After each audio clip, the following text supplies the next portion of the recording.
এজন্য আল্লাহ রাব্বুল আলামিন বলেন, ইন্না আকরামাকুম ইনদাল্লাহি আতকাকুম ইন্নাল্লাহা আলীমুন খাবীর।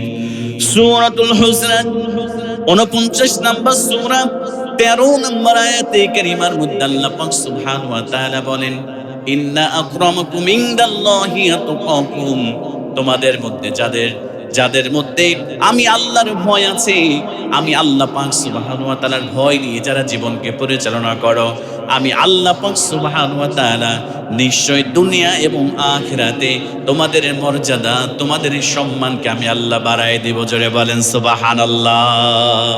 তাহলে মুত্তাকি যদি হয়ে যেতে পারি, দুনিয়া এবং আখিরাতে আমাদের সম্মান বাড়াই দিবেন কে? আপনারা হযরতে বেলাল রাদিয়াল্লাহু তাআলা নাম শুনেছেন কি? নাম শুনেন নাই? সবথেকে নিগ্র, সবথেকে কালো একজন সাহাবী ছিল।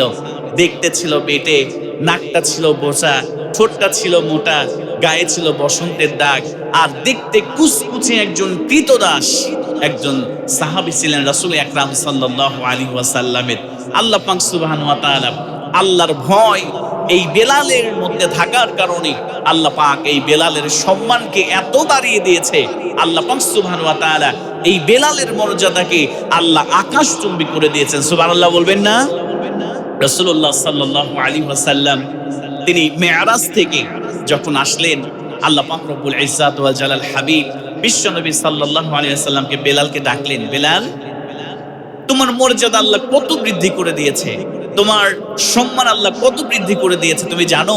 আমি যখন জান্নাতের মধ্যে জান্নাতের নাজ নিয়ামতগুলো দেখতেছিলাম, জান্নাতের আল্লাহ পাক জান্নাতি বান্দা বান্দীদের জন্য কি সৃষ্টি করেছে এই নিয়ামতগুলো যখন দেখছিলাম, আমি যখন জান্নাতের মধ্যে হাঁটতেছিলাম, আমার মনে হচ্ছিল বেলাল তোমার খরমের আওয়াজ আমি শুনতে পাচ্ছিলাম, আমার মনে হচ্ছিল তুমি বেলাল পিছন পিছনে আমি রাসূলের সঙ্গে জান্নাতের মধ্যে হাঁটতেছো। জোরে বলেন সুবহানাল্লাহ।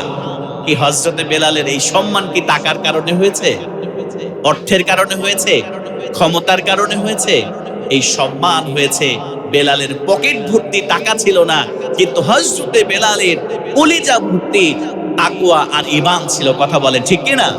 শুধু তাই নয়, আল্লাহ রাসূল বলেছেন, ইশতাকাতিল জান্নাতি ইলা সালাসা, এই পৃথিবীতে আল্লাহ পাক সুবহানাহু ওয়া তাআলার প্রত্যেকটা বান্দা আল্লাহর জান্নাত চায়। আমরা দোয়ার মধ্যে বলি, আল্লাহুম্মা ইন্না নাসআলুকাল জান্নাতাল ফিরদাউস, আল্লাহ তাআলা তুমি আমাদেরকে জান্নাতুল ফিরদাউস নসিব করো। আল্লাহ রাসূল বলছে, আমরা সবাই জান্নাত চাই, কিন্তু আল্লাহর জান্নাত তিনজন ব্যক্তিকে আল্লাহর জান্নাত প্রতিদিন চায়। জোরে বলেন সুবহানাল্লাহ। কয়জন ব্যক্তিকে আল্লাহর জান্নাত প্রত্যাশা করে? জান্নাত আল্লাহর কাছে দোয়া করে, আল্লাহ তোমার এই 3 জন বান্দাকে আমার মধ্যে প্রবেশ করায় দাও, দ্রুত আমার মধ্যে প্রবেশ করায় দাও।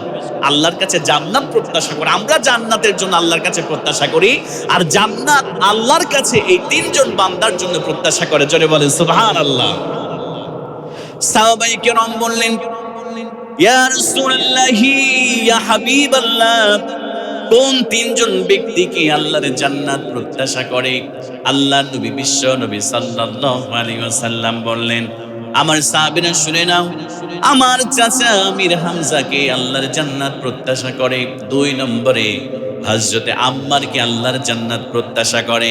আর 3 নম্বরে আমার কালো সাহাবী, আমার ক্রীতদাস সাহাবী হযরতে বেলালকে আল্লাহর জান্নাত প্রতিনিয়ত প্রত্যাশা করে। জোরে বলেন সুবহানাল্লাহ। আমার প্রিয় ভাইয়েরা, মুত্তাকি যদি আপনি হয়ে যান, আল্লাহ পাক সুবহানাহু ওয়া তাআলা আপনার মর্যাদা আল্লাহ পাক সুবহানাহু ওয়া তাআলা দুনিয়াতে এবং আখিরাতে হযরতে বেলালের মতো বাড়ায় দিবে। ভালো করে লক্ষ্য করেন আমার প্রিয় ভাইয়েরা, হযরতে বেলালকে আল্লাহ এত সম্মানিত করেছেন।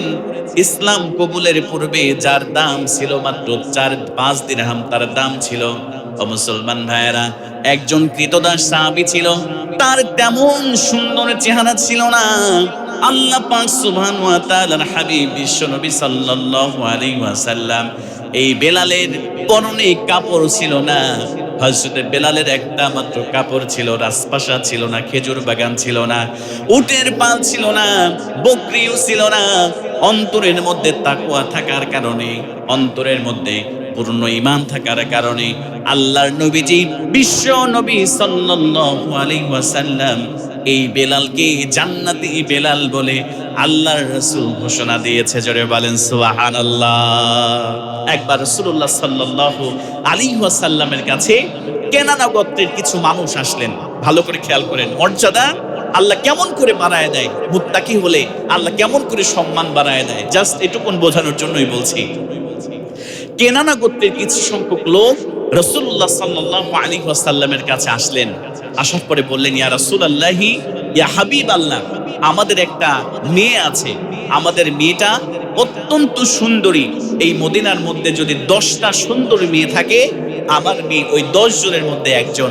ইয়া রাসূলুল্লাহি, ইয়া হাবিবাল্লাহ, আমার মেয়ে যুবতী হয়েছে, আমার মেয়েকে বিবাহ দিতে চাই। তোমরা একজন সুপাত্র, একজন ভালো পাত্র আমি খোঁজ করতেছি, আপনি একটা ভালো পাত্রের সন্ধান দেন যার সঙ্গে আমার মেয়েকে বিবাহ দিতে চাই। সুবহানাল্লাহ বলবেন না? রাসূলুল্লাহ সাল্লাল্লাহু আলাইহি ওয়াসাল্লাম একটু নীরব থাকলেন, একটু চিন্তা করলেন যে কাকে এই সুপাত্র হিসেবে বিবেচনা করা যায়। আল্লাহ রাসূল সাল্লাল্লাহু আলাইহি ওয়াসাল্লাম কিছুক্ষণ পরে কেনানা গোত্রের ওই লোকদেরকে বললেন যে আমার বেলালের ব্যাপারে তোমাদের ধারণা কি? সুবহানাল্লাহ বলবেন না? আপনি চিন্তা করেন, অনেক টাকাওয়ালা সাহাবী আছে, অনেক অর্থ সম্পদওয়ালা সাহাবী আছে, আল্লাহ রাসূল তাদের নাম বললেন না। হযরতে বেলালের জামা নাই, হযরতে বেলালের জুতা নাই, হযরতে বেলালের বাড়ি নাই, হযরতে বেলালের খেজুর গাছ নাই, হযরতে বেলালের উট নাই, ছাগল নাই। আল্লাহ রাসূল সাল্লাল্লাহু আলাইহি ওয়াসাল্লাম তার পরহেজগারিতার কারণে, তার তাকওয়ার কারণে, আল্লাহ রাসূল সাল্লাল্লাহু আলাইহি ওয়াসাল্লামের তার ঈমানের কারণে আল্লাহ পাকের হাবিব হযরতে বেলালের কথা বললেন। সুবহানাল্লাহ বলবেন না?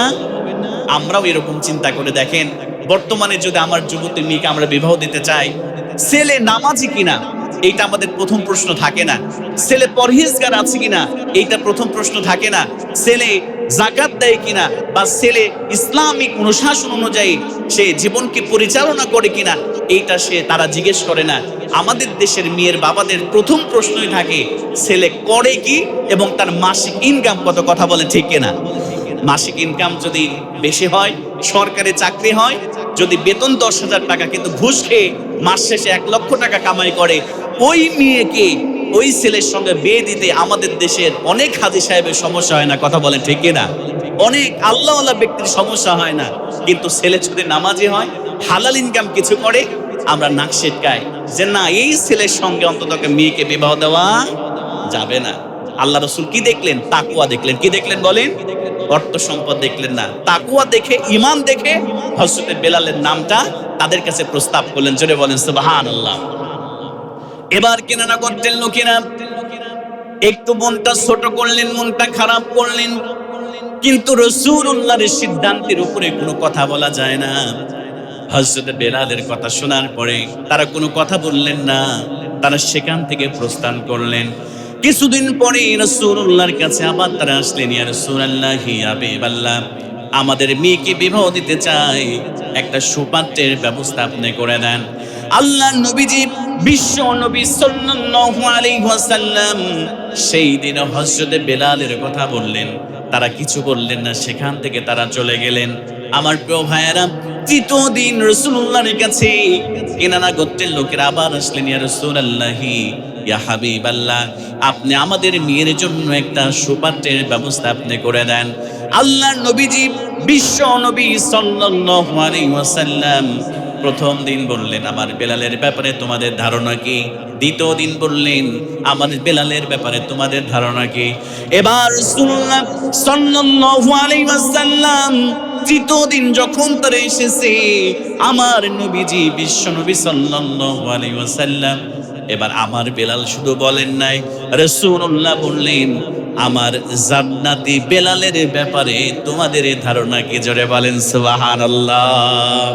রাসূলুল্লাহ যখন বললেন, আমার জান্নাতি বেলালের ব্যাপারে তোমাদের ধারণা কি, এবার কেননা গোত্রের লোকেরা খুশি হয়ে গেলেন, আল্লাহ রাসূলকে ডাক দিয়ে বললেন, ইয়া রাসূলুল্লাহি, ইয়া হাবিবাল্লাহ, হুজুর গো, আপনি যে বেলালের ব্যাপারে জান্নাতের সার্টিফিকেট আপনি দিয়েছেন, যে বেলালের ব্যাপারে আপনি জান্নাতি বেলাল বলে ঘোষণা দিয়েছেন, ওই বেলালের পোশাক নাই, কোনো সমস্যা নাই, ওই বেলালের রাজপ্রাসাদ নাই, কোনো সমস্যা নাই, ওই বেলালের বকরির পাল নাই, উটের পাল নাই, খেজুর বাগান নাই, জাগতিক সম্পদ বলতে কিছুই নাই। ইয়া রাসূলুল্লাহ, ইয়া হাবিবাল্লাহ, আমার সুন্দরী মেয়েকে ওই জান্নাতি বেলালের সঙ্গেই আমরা বিবাহ দিতে চাই। আপনি দ্রুত বিবাহের আয়োজন আপনি শুরু করে দেন। জোরে বলেন সুবহানাল্লাহ। এজন্য আল্লাহ পাক রব্বুল আলামিন বলেন, ইন্না আকরামাকুম ইনদাল্লাহি আতকাকুম। আল্লাহ পাক বললেন, যারা পরহেজগারিতা অবলম্বন করবে, যারা তাকওয়াবান হয়ে যাবে, যারা আল্লাহর ভয় নিয়ে জীবনকে পরিচালনা করবে, আল্লাহ রাসূল সাল্লাল্লাহু আলাইহি ওয়াসাল্লামের মাধ্যমে আল্লাহ জানায় দিলেন, আল্লাহ তার সম্মান আর মর্যাদাকে আল্লাহ আকাশচুম্বী করে দেবে। জোরে বলেন সুবহানাল্লাহ। আপনি যদি তাকওয়াবান হয়ে যান, আপনার মর্যাদা, আপনার সম্মানকে আল্লাহ মসজিদে বেলালের মতো বৃদ্ধি করে দিবে। জোরে বলেন সুবহানাল্লাহ।